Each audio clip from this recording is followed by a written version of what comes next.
Hi, welcome to Unit 2, Lesson 6, Solutions to Real-World Inequality Problems. So I would say inequalities are probably one of the most common things people deal with on a daily basis, right? If you think about those phrases that we used in the last lesson, like at least, most, more than, right? All of those, um, we talk like that all the time, right? So whether you realize you're doing a math problem or not, it's probably there. So just keep that in mind moving forward, that this is like really applicable, okay?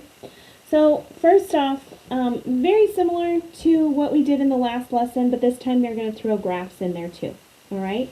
So steps have not changed. Read the problem carefully and decide on your symbol, define your variable, solve, but this time we're also going to be graphing, okay? So with our first example, they gave you a graph, and from that you're going to write the inequality, all right? This one's pretty straightforward. We've already practiced this, so if anything, this is kind of review. So Ben's earnings each Saturday. Oh, that's the other thing. With your graphs, especially if they're based on word problems, they should have a title. The title should be able to be like, anybody could look at this graph and recognize or know what the graph is about. So Ben's earnings each Saturday, well, that tells me we're dealing with money, right? So notice, first off, here's my circle. It's right in between the 18 and the 19, okay? So that tells me my symbol is either going to be just less than or greater than, no or equal to, right? In order for me to have an or equal to in there, the circle would be colored in. Then my arrow is facing this way. There's my arrow. Well, look at that. I just wrote my symbol, right? Looks just like the end of my arrow. Looks just like my symbol. Looks just like the end of the number line, right?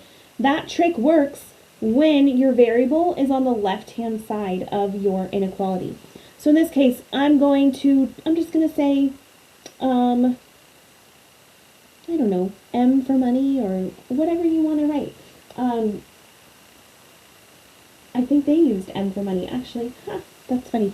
Okay.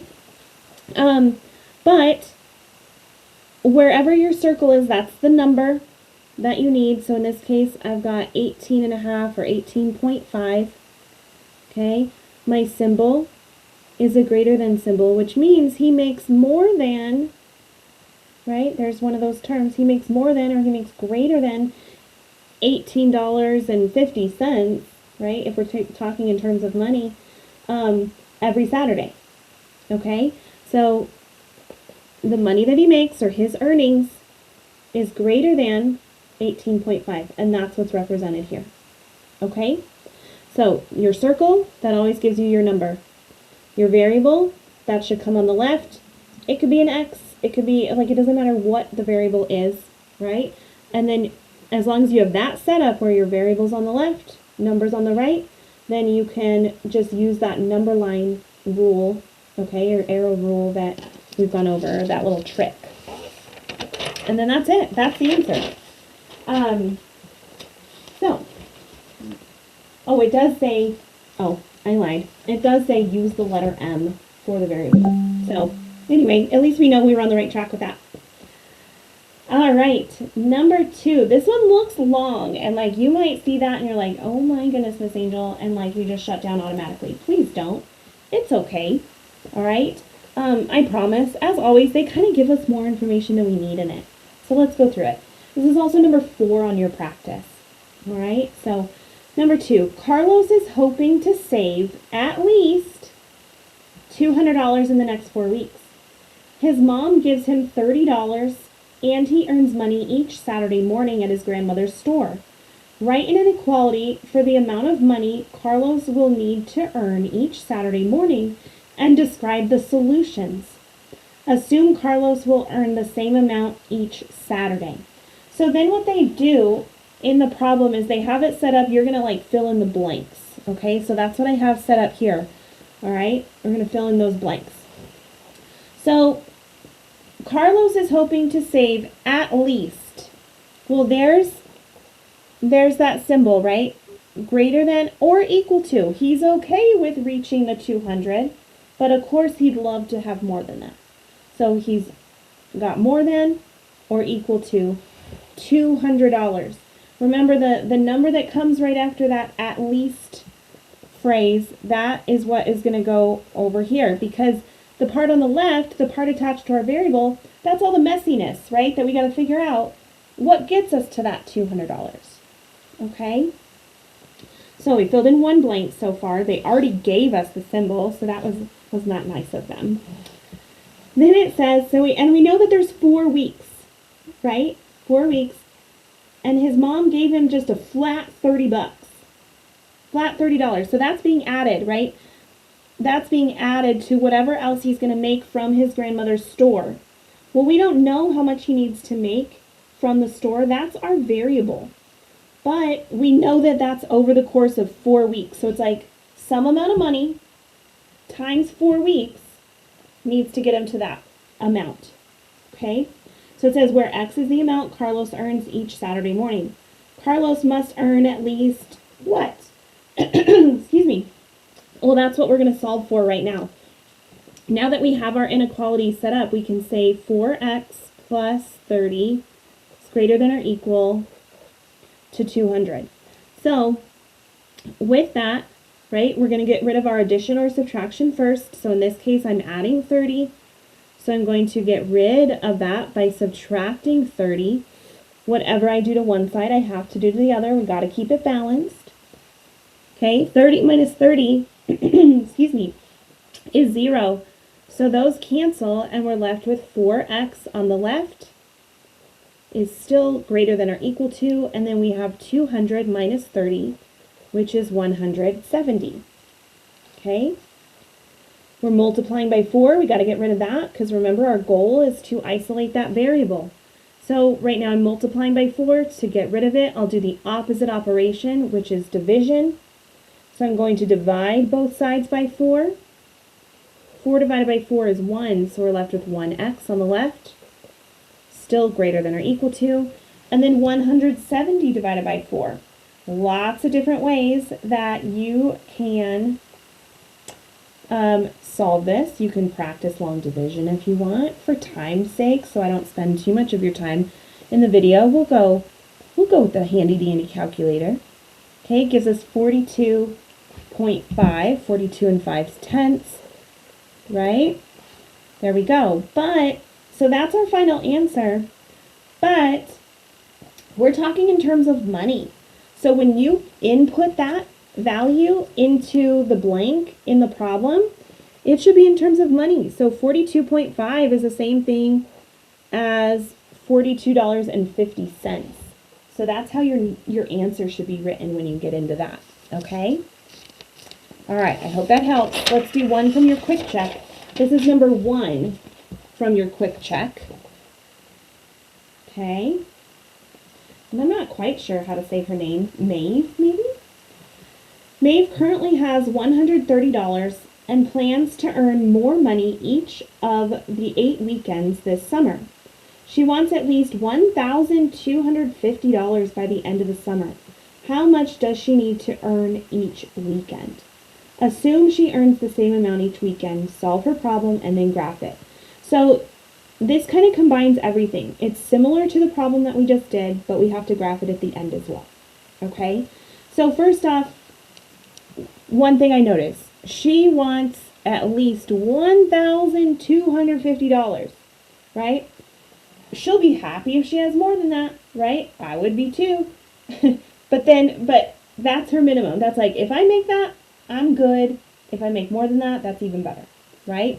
So at least that tells me we need greater than or equal to, because however we calculate the amount of money she needs to earn each weekend, right?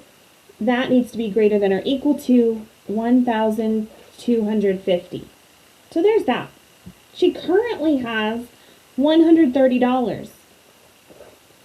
She's got that in there. Sweet. That's like her starting point, right? She needs to add that to the money that she's going to earn each weekend. Let's see, I already forget if they defined our variable for us. I don't think so. Maeve currently has $130 and plans to earn more money each of the 8 weekends this summer. That word each, remember, that means to multiply. She wants at least $1,250 by the end of the summer. How much does she need to earn each weekend? Assume she earns the same amount. Solve her problem. Okay, so they didn't define our variable. That's fine. We'll use W for weekend. Okay? Or no, that doesn't make sense because the 8 already represents that. We'll say M for money. Okay?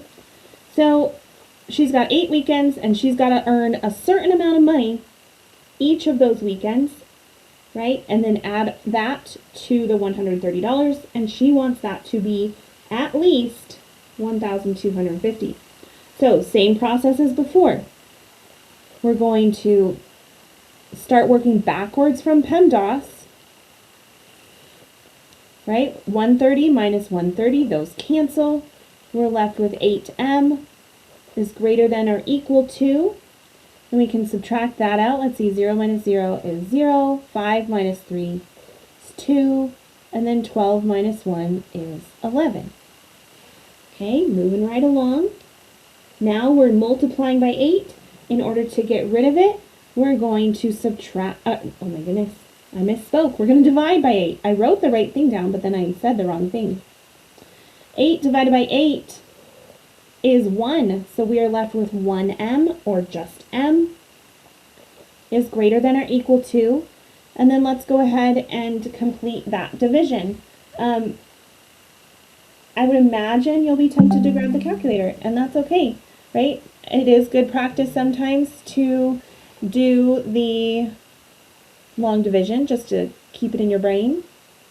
But there we go. That gives us 140. Okay, so the amount of money that she needs, I'm assuming it's she? Yeah. That she needs to earn each weekend is $140, so, or like $70 a day, probably. Okay, so when you get to this problem though, the final answers are just going to be the graph. So yes, this matters because that's what we're going to build our graph off of, but that's actually not your answer. So now, first off, remember I talked about how each graph should have a title, so that way if someone sees it and for the first time, then they should know exactly what it's talking about. Okay, so for our title, we're going to have Maeve's earnings each weekend, right? Because it's not the total amount, it's about how much does she need to earn each weekend, right? And that's based off of this. So let's see here. I'll try to mimic this from the one in the quick check as best as I possibly can. There's several different intervals that they use, okay? But with this one, let's see, I usually like to have my number somewhere around here. So I'll say 140, we'll do 160, 180.